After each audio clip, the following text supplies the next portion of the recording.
Mandy Rose recently shot on her time on Total Divas. You remember that show? And I think her comments are pretty interesting and something that you're probably not going to be expecting to hear from someone like Mandy Rose. Now, of course, Total Divas was pivotal, if you really think about it, in the shine getting back on the female roster. And hear me out when I say this. So for years and years and years, it was always about bra and panties matches and them just being sex symbols, right? And Total Divas came at a time, thanks to the Bella twins, really, who gave WB a different audience, a wider audience, a female audience, something that they needed. They brought in new viewers, casual viewers, if you will. And while they may not be watching Monday Night Raw or SmackDown, at least they were aware of the product. It was an extension of that audience. And they also were able to elevate other talent, whether it be Natalia or, in this case, Mandy Rose or, your Summer Rays. There was various cast members, right?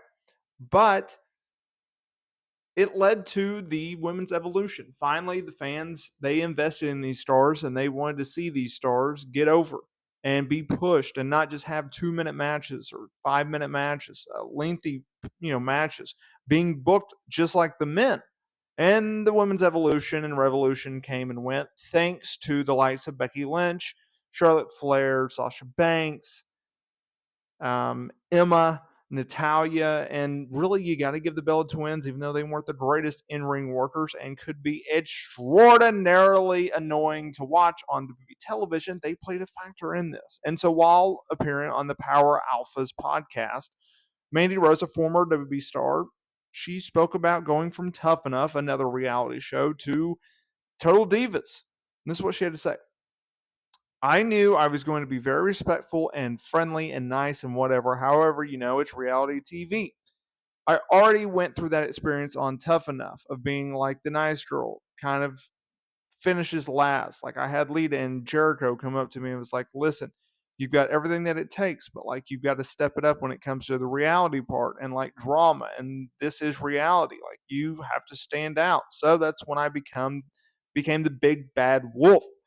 Anyways, there was a balance for me. So I was like, okay, in order to like make a statement here, make some noise, I do have to create some drama. But like I have no one to like go up against with. I had no one with me. For instance, I had Dara, which is Sonya Deville, on Tough Enough. We just hit it off. We always stood by each other's side.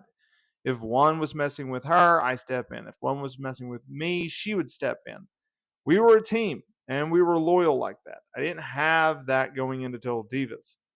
It was all of them against me for TV purposes, but also like real life, which brings me to the wonderful trip to Paris. Paris was really, really interesting. I don't think I've spoken about this either, ever. I mean, maybe a little bits here and there, whatever.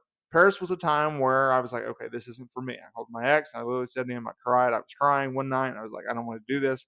I'm not made for this. I don't like it. These girls are mean. I don't feel like it's for television. I feel like it's for real.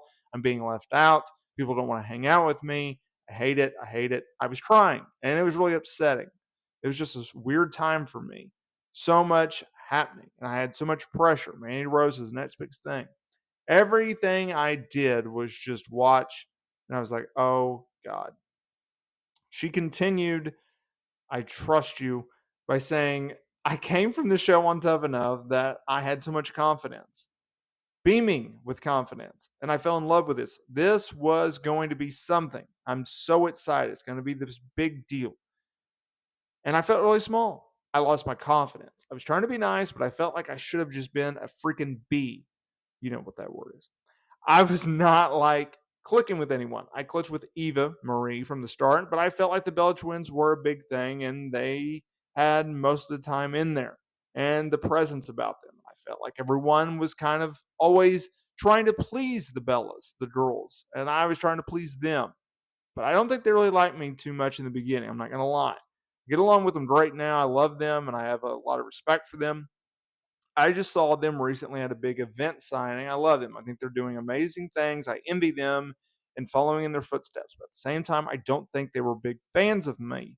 And I would love to ask them actually for the next time I'm on their podcast. Did y'all like me the first time you met me?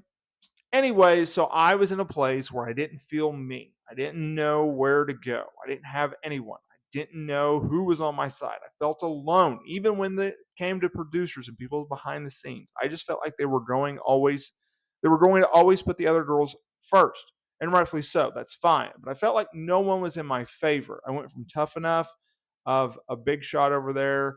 I gained a lot of respect. The big boss saw me and he liked me, what I was doing, and I felt like the producers were really on my side. But when it came to Total Divas, I felt like people were destroying me. A lot to break down there. But look, I get it. I get it. Think about it. Mandy Rose came from the outside, a reality based star, if you really will, right? Straight from Tough Enough into this world of pro wrestling. She was pretty much put on Total Divas before she really established herself, for the most part, in the company, whether that be on the main roster or NXT. And it took her some time. And you could actually see that. You could see the moments of like, she doesn't have all of her confidence here. And that's a shame. The good news is Mandy Rose pivoted, changed her character, went to NXT, and became one of the best heel performers that the brand has produced in recent memory, especially on the female side. She did great things in NXT. She did great things in Toxic Attraction by elevating Gigi Dolan and Cora Jade. Not Cora Jade, JC Jane. Cora Jade's also another great heel on NXT television. And obviously, Mandy Rose being fired due to the adult content in which she was posting on her fan time page ultimately led to her being released. She dropped the NXT Women's Championship to Roxanne Perez in December of 2022. And now she's just doing her thing outside of the company. But what she was able to do in WB and in NXT, she really, really put a stamp on that brand, because there was a point, and I think you can still point to it now, where WB's like, okay, every girl pay attention to what Mandy Rose is doing and replicate that. We want you to be like that. And there have been a few different female talent that have come out and stated this publicly, most of which have been since released. I think to Athena the most, the former Ember Moon. She stated that before going to AEW after her WB release. So Mandy Rose, she had a big, big impact on WB, a big, big impact in NXT. And it's unfortunate, though, that her time on Total Divas sucked. But at the end of the day, it all worked out for her. I think she's better for it, and she's thriving outside of the company. So all the best in her future endeavors, and she's going to do great things.